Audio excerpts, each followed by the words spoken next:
Ada pertanyaan, ini melalui tulisan Ustaz. Pasangan ingin berpisah karena sulit berkomunikasi dan merasa tidak ada cinta lagi ke kita. Sementara kita sudah berusaha keras untuk berubah sesuai keinginannya, tapi tetap dianggap salah di matanya. Memang di awal pernikahan kita sadar kalau kita keras, dan saat ini kita menyesali itu. Tapi setelah kita mulai sadar, pasangan sudah mati rasa. Harus seberapa sabar mempertahankan perkawinan, Ustadz? Kita sangat mencintai dan khawatir tentang nasib anak jika berpisah. Apakah rumah tangga bisa bertahan? Ustadz, amalan apa yang sebaiknya dilakukan dalam kondisi seperti ini? Terima kasih, Ustadz. Baik, problem ini sebetulnya alamiah akan dialami oleh siapapun yang berumah tangga. Saya ulangi ya, problem ini akan alamiah bagi siapapun yang merasa berumah tangga. Kenapa? Karena declare ayatnya pertama kali sudah mengatakan, engkau pasti menemukan kekurangan di pasanganmu. Itu poinnya. Tapi kadang kesadaran itu menjadi berkurang karena setan bermain dengan cukup indah di situ. Provokasinya terlalu banyak. Apa yang pertama kali setan tanamkan pada pasangan ketika melihat pasangannya kurang baik terlihat adalah sikap putus asa. Melihat keadaan itu sehingga menyimpulkan sudah tidak mungkin kemudian untuk berjalan bersama-sama dan rahmat Allah tidak turun lagi di situ. Itu problem. Maka bagaimana kemudian menguji itu semua? Ada dua timbangannya. Pertama, lihat baik-baik pada konteksnya. Satu, konteks perbedaan apa yang muncul di antara keduanya itu? Apakah sikap atau perbuatan maksiat? Gitu. Bedakan. Secara fikih nanti berbeda hukumnya. Misal, kalau sikapnya mengarah pada perbuatan maksiat, dia nggak mau sholat, sering mabuk, ya, sering mengonsumsi hal yang dilarang dan sebagainya, berpengaruh buruk pada anak, pada ini dan sebagainya, dan bisa membawa. Dan sudah berulang kali diingatkan, diminta, dibawa, sulit dan sebagainya. Ya, mau direhab dan sebagainya, sulit misalnya dan seterusnya. Nah, sementara pengaruh-pengaruhnya tetap kuat dalam kehidupan keluarga dan bisa menjauhkan. Yang paling utama adalah ya dari ketaatan kepada Allah Subhanahu wa taala. Maka muncul skema nanti. Dan cara skemanya Quran surah keempat ayat 34 sampai 35. Puncaknya nanti di Quran surah ke-65-nya dengan namanya langsung. Ayat 34 ayat 35 memberikan jalan keluar. 1. Dari komunikasi fa'idhuhunna. 2. Wahjuruhunna fil madaji, mengecek cintanya masih ada atau enggak. Pisah dulu, dari pisah tempat tidur, pisah ruangan, sampai yang satu dulu ke rumah ibunya atau ke bapaknya. Untuk ngecek ada kepedulian enggak? Tanya enggak? Gitu kan?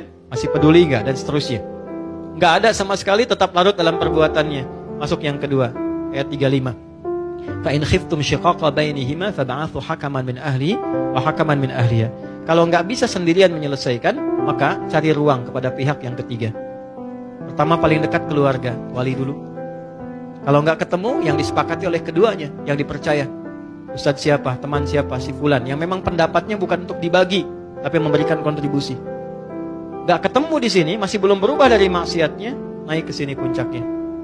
Sudah dengan keluarga bertemu, nggak bisa berubah, nggak bisa apa, tetap jauh, tetap menjauhkan juga dari Allah, maka muncul yang terakhir, skema tolak. Ditolak pun ada tahapan, nggak bisa langsung tolak. Kasih pelajaran pertama, suami menolak. Kalau nggak mau, muncul khulu, istri mengajukan. Kalau istri mengajukan sifatnya fasakh, dipisahkan oleh hakim. Ya, dipisahkan ini nggak seperti talak yang biasa. Kalau yang biasa rujuk sekali, memperbaiki. Itu rujuk itu jangan dipandang rujuk, nggak begitu. Ya, 3 kali suci itu diberi jeda supaya berpikir. Jadi spirit tolak awalnya bukan memisahkan, awalnya menyatukan. Sehingga diberi jeda. Coba 3 kali suci, berpikir enggak, berpikir enggak, berpikir enggak. Awalnya tolak itu turun untuk menyatukan, bukan memisahkan. Tapi ketika ini bengal tidak berubah, misalnya tetap dalam konteks maksiatnya, maka muncullah perpisahan. Ya, itu pun masih mau dirujuk apa enggak? Kalau enggak ya sudah. Kalau yang perempuannya nikah lagi selesai.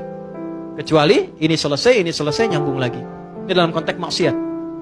Tapi dalam konteks perilaku yang bukan maksiat, misal karakter keras, ya kan? Macam-macam lah, silahkan keluarkan karakter 1, 2, 3, 4, 5 dan seterusnya. Sepanjang itu karakter, maka balik ke ayat tadi.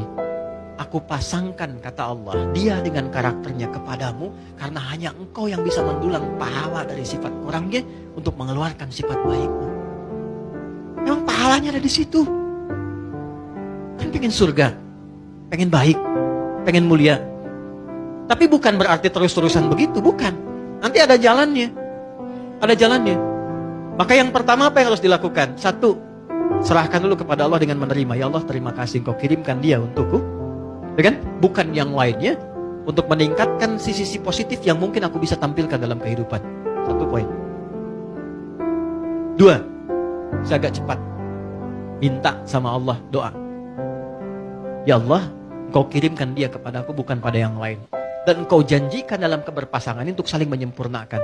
Mohon turunkan sifat kerasnya menjadi lemah lembut. Bagaimana cara melakukannya? Ya, gak usah di depannya. Keras amat sih. Kenapa harus begitu sih? Capek begitu. Bangun malam, sholat di sampingnya, minta sama Allah. Habis sholat minta sama Allah. Jaharkan aja. Nangis-nangis gak apa-apa. Ya Allah, terima kasih kau kirimkan suami kepada aku. Dia memberikan kebutuhanku, duniaku, semua tercukupi baik untuk anak-anak sebagainya. Cuma mohon ya Allah, engkau yang maha lembut, lembutkan dia ya Allah. Sebagaimana ibuku bersikap lembut kepadaku, ayahku gak pernah menyakitiku, lembutkan dia ya Allah. Berikan kesabaran kepadaku untuk menerima ia menjadi lebih lembut dalam kebaikanmu. Mintakan. Hari pertama, hari kedua, dan kalimat Qurannya jelas, jangan pernah ada rasa putus asa untuk meminta. Hari pertama, mungkin masih tidur. Hari kedua, mungkin dia dengar tapi masih tidur. Hari ketiga, mungkin dia bisa datang memeluk Anda dan minta maaf pada Anda. Ketika ada makhluk yang sulit ditaklukkan dengan makhluk lagi, minta kepada Khalik untuk melembutkan dan menaklukkannya. Itu sudah ditempuh atau belum? Kan? 3.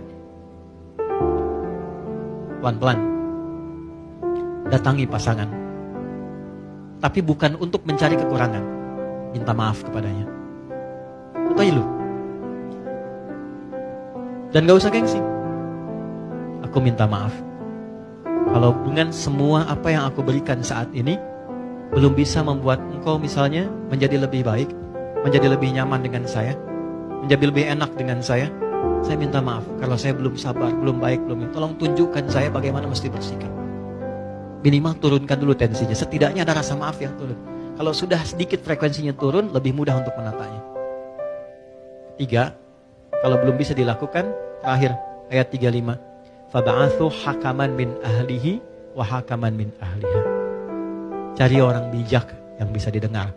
Kalau 1 dan 2 sudah tidak bisa saling mendengar satu dengan yang lain, cari orang bijak untuk memberikan nasihat-nasihat terbaik. Selesai. Kalau berkenan keduanya berubah untuk kebaikan dengan seperti sifat yang disampaikan, coba rubah karena Allah, bukan sekedar karena anak. Kalau sudah karena Allah, maka yakin pasangan akan dihisap. Saya akan dihisap dengan istri saya. Bagaimana ketika Allah tanya? Kalau sudah semua karena Allah, Allah yang ringankan. Tapi kalau ditarik ke urusan dunia, jadi ukuran nantinya. Oh karena anak, ya udah kita pisah aja, nanti rawat anak secara terpisah. Munculnya ke situ. Ya, maka kalimat 1 yang disampaikan oleh Nabi, bertakwalah kepada Allah, karena dunia sebentar. Dunia sebentar. Kecuali bila dalam kehidupan rumah tangga itu semua desain kegiatannya maksiat yang menjauhkan Anda dari Allah, baru ruangnya terbuka. Kalau sepanjang sifat, karakter dan sebagainya, maka jalan tadi coba ditempuh, dan semoga Allah Subhanahu wa taala memberikan kehidupan rumah tangga yang penuh dengan kedamaian dan ketenangan. Saya kira itu yang bisa saya sampaikan.